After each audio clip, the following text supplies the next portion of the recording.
Assalamualaikum warahmatullahi wabarakatuh. Berjumpa lagi bersama saya Dinka Zahra. Baik, pada kesempatan kali ini saya akan membahas sedikit materi mengenai era modern yang memang dampak dan perkembangan teknologi era revolusi industri 4.0. Nah, revolusi industri 4.0 dia itu merupakan istilah yang sudah tidak asing lagi bagi masyarakat, di mana Indonesia sendiri, perkembangan teknologi dan informasi terjadi begitu cepat dan pesat. Karena dampak dari era revolusi industri 4.0 ini tentu sangat besar bagi dunia industri, juga perilaku di masyarakat. Nah, dari gambar di atas ini, kita tahu ya bagaimana perkembangan yang memang terjadi di era industri 4.0. Yang pertama ini ada smartphone, laptop, dan juga komputer. Nah, semakin perkembangan dari hari ke hari itu memang ada aja teknologi yang memang diciptakan untuk kebutuhan sehari-hari. Nah, oke. Dalam bidang industri yang sebelumnya masih mengandalkan tenaga manusia atau disebut dengan secara manual dalam produksi barang. Nah, namun saat ini barang dibuat secara massal dengan menggunakan teknologi yang super canggih. Oke. Nah, apakah kita dikuasai oleh teknologi yang ada di era sekarang? Teknologi adalah sebuah sarana dan prasarana yang menyediakan sebuah barang atau komponen yang diperlukan bagi kelangsungan dan kenyamanan hidup manusia. Seiring perkembangannya dengan banyak penemuan dan uji coba ilmiah, teknologi mengalami perluasan yang pesat dari mesin kemudian diubah menjadi sebuah benda yang tidak berwujud atau dalam dunia digital biasa disebut software. Nah, dulu pada saat orang itu zaman-zaman dulu itu menggunakan handphone, bukan smartphone ya. Kalau smartphone itu memang udah canggih. Dulu menggunakan tipe Nokia. Nah, itu tidak bisa kita search menggunakan mesin Google. Nah, berarti dari perkembangan tersebut sangat jauh ketinggalan daripada perkembangan yang sekarang. Nah, berarti smartphone itu nanti akan saya jelaskan di bawah. Revolusi industri 4.0 ini dia mengintegrasikan antara teknologi cyber dan teknologi otomatisasi. Nah, dampak dari era revolusi industri 4.0 adalah dalam penerapannya tidak lagi memberdayakan tenaga kerja manusia. Nah, di sini dari perkembangan teknologi itu dia ada kelebihan dan juga kekurangan. Nah, nanti akan saya jelaskan kekurangan dan kelebihannya. Tetapi di sini teknologi yang kita gunakan sekarang itu harus dari perintah manusia. Dan tingkat efektivitas pun dan efisiensi waktu bisa meningkat, di mana waktu merupakan hal vital dalam dunia industri. Nah, di samping manfaat revolusi 4.0 terhadap bidang perindustrian, manfaat teknologi juga bisa dirasakan oleh semua orang. Perkembangan teknologi era digital. Seiring berjalannya waktu, secara tidak langsung dan tanpa kita sadari, penggunaannya mampu disesuaikan dengan kebutuhan kita. Nah, dulu pas zaman dulu orang menggunakan kayu ataupun kompor untuk memasak nasi. Sekarang tidak perlu lagi repot-repot. Sekarang kita udah gunakan rice cooker. Nah, berarti hal-hal yang dulu kita lakukan secara manual atau tradisional itu berubah menjadi modern, praktis, dan lebih fleksibel. Bahkan peran dalam hal kebutuhan sehari-hari sudah banyak yang menggantikan peran manusia dalam melakukan pekerjaannya. Itulah dampak dari perkembangan teknologi era 4.0. Nah, ini salah satu contoh teknologi era digital, ada smartphone. Smartphone adalah alat yang dilengkapi dengan teknologi yang menyerupai komputer. Smartphone jelas lebih unggul karena memiliki teknologi touchscreen dan memiliki tampilan yang menarik dari tampilan yang dapat disetting. Bisa kita lihat dari penjelasannya, itu sangat jauh berbeda dengan handphone yang kita gunakan pada zaman dulu. Seiring berjalannya waktu, pemerintah ataupun orang-orang yang memang menciptakan teknologi itu akan terus berkembang. Sekarang laptop sering disebut komputer jinjing karena ini tidak lepas dari ukurannya yang sangat fleksibel dan dapat dibawa kemana-mana. Laptop menjadi perangkat yang sangat membantu pekerjaan manusia, berbagai macam fungsi yang dimilikinya memudahkan urusan banyak orang. Dengan adanya laptop ini, akan membantu pekerjaan yang memang dulu dilakukan secara manual. Kemudian komputer. Nah, komputer ini yang paling pesat digunakan di dunia perindustrian atau pekerjaan. Komputer adalah alat yang dipakai untuk mengolah data menurut prosedur yang telah dirumuskan. Kata komputer pada awalnya dipergunakan untuk menggambarkan orang yang pekerjaannya melakukan suatu perhitungan aritmetika dengan atau tanpa alat bantu.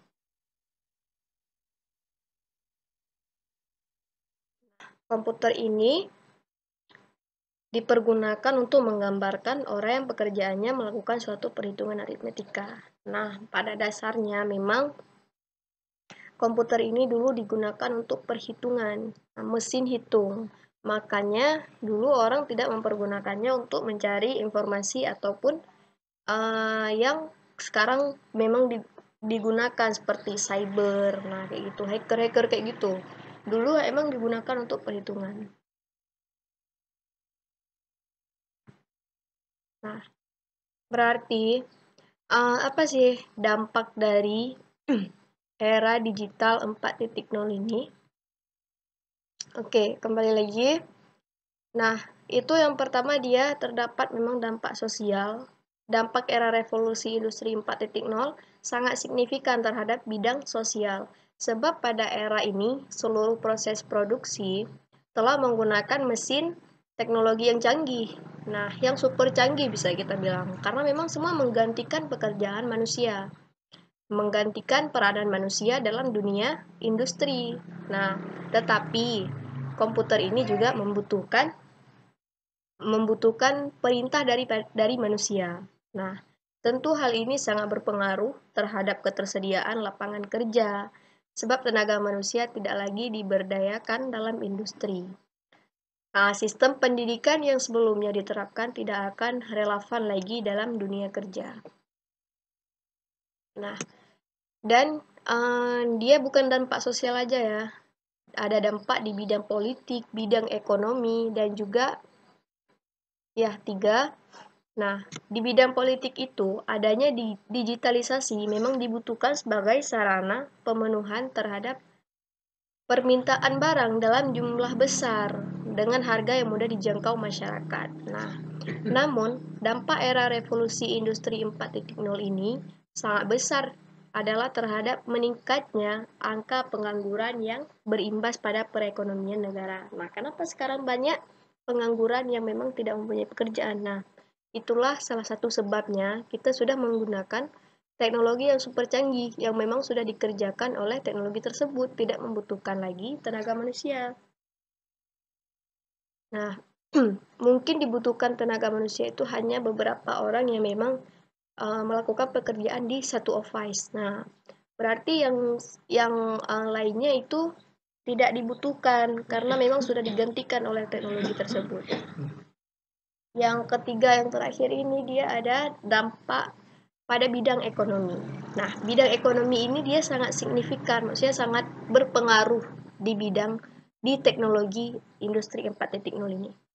Nah, terdapat banyak dampak dari revolusi industri ini di bidang ekonomi, seperti harus mengeluarkan biaya yang tinggi untuk mengimplementasikan industri 4.0 di perusahaan dan merubah model bisnis yang telah diterapkan.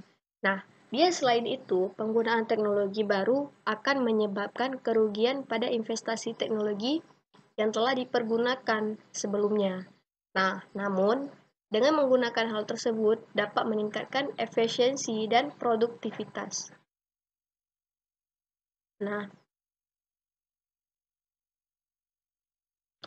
untuk mengatasi dampak era daripada revolusi industri 4.0 ini, dia perlu adanya peraturan atau persiapan khusus untuk mengimbangi fenomena revolusi industri 4.0, seperti tenaga kerja Indonesia yang dibekali dengan skill. Nah, sekarang itu memang dibutuhkan skill di bidang industri. Nah, operasional mesin serta pengetahuan dasar yang relevan.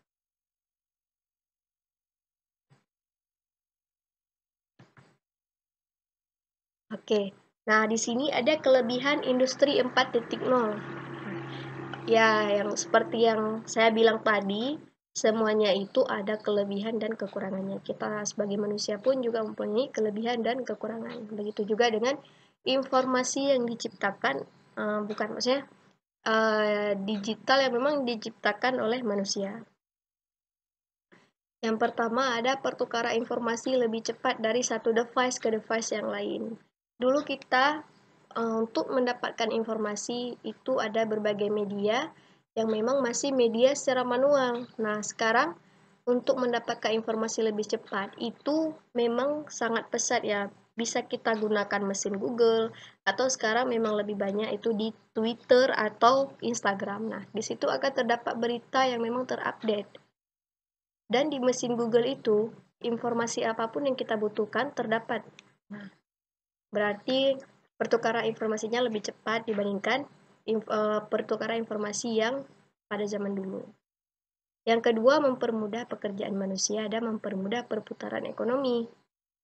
Nah, dari kedua ini dia memang mempermudah pekerjaan manusia yang tidak lagi melakukan secara manual. Nah, ekonomi pun itu mempermudah karena kenapa? Dengan harga dari teknologi itu pun kita sudah tahu itu sangat mahal. Begitu juga dengan upah atau gaji seorang yang melakukan skill di bidang tersebut. Oke. Yang ketiga, membantu pembelajaran dengan sistem online. Nah, seperti yang kita lakukan sekarang, karena sekarang itu sedang COVID-19, berarti sekarang kita pembelajaran dengan sistem online. Nah, secara daring maksudnya. Nah, kenapa demikian? Karena untuk mengantisipasi penularan virus COVID-19. Nah, pembelajaran dengan sistem online itu sangat dibutuhkan karena untuk mempermudah kita dalam pembelajaran daring. Nah, oke. Pembelajaran dengan sistem online seperti yang kita ketahui, kemudahan dalam sistem pendidikan untuk guru, murid, sekolah. Nah, bisa kita lakukan kapan saja dan di mana saja. Nah, berarti itu akan sangat memudahkan kita dalam melakukan sesuatu secara online. Oke. Yang terakhir itu lebih fleksibel dan efektif. Karena kenapa? Seperti yang kita katakan tadi, teknologi itu diciptakan memang lebih fleksibel dan efektif dibandingkan dengan pekerjaan secara manual. Nah, dengan adanya industri 4.0 ini akan memudahkan semua orang dalam melakukan sesuatu di mana saja dan kapan saja. Oke. Nah, kekurangan daripada industri 4.0. Bentar.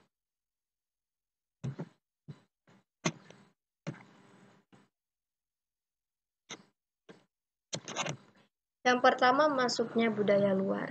Nah, bagaimana budaya luar itu? Kita sekarang banyak menggunakan sosial media, di mana di situ ada Twitter, Instagram, WhatsApp, atau sejenisnya, yang memang bisa komunikasi dengan orang luar. Nah, berarti maksudnya budaya luar itu, dari beranda kita sudah tahu. Apalagi kalau Instagram dan Twitter itu dia publik. Nah, berarti semua orang tahu.